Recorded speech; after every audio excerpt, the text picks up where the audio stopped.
Dom Virgílio hatete sarani na dia, buka hakaas-an atau moris nafatin ia pas no domin ni laran.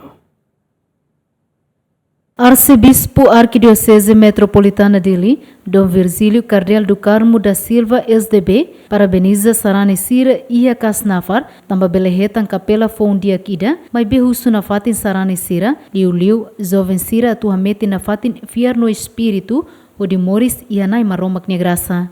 Arcebispo mos husu basarani sira, atu buka hakaas-an, moris nafatin ia paz no domin ni laran e a sociedade nudar Timoroan.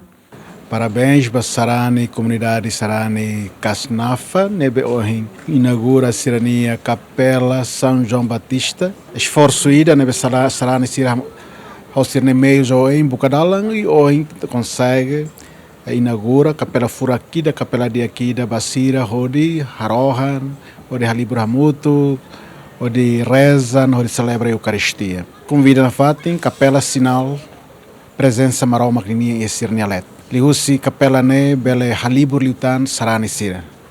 Lihusi capela ne bele hameti liutan unidade e a comunidade sarani sirnialet. Bela haburas domin, bela haburas domin, bela haburas paz.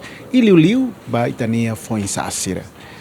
Mas que dane sirnia paróquia pertence para paróquia dare dogo ituan, mas be amparo kuninia estratégia de convida am religioso sira o FM sira ne basic ia dili atau sira mag bela taumata missa domingo baloram bot sira ne oportunidade de aqui da atau halo ia missa ne bebe que a fatina ne no ne bela haburas liutan vida espiritual comunidade sarani ne o era vida espiritual dia sem dúvida bela ajuda mais bela buras ne vida moral ne vida nudar Timoroan bel buka nafatin moris ya domin no domin ya pas ne laran ne parabéns para a comunidade sarani e espera que a capela ne bele tulondo ne sira hameti nitan comunhão lá sira homarau makdeit mas be sira comunidade liusi sarani sira bel bato e na marom.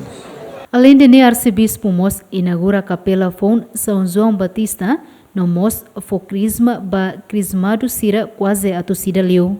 Equipa cobertura, GMN.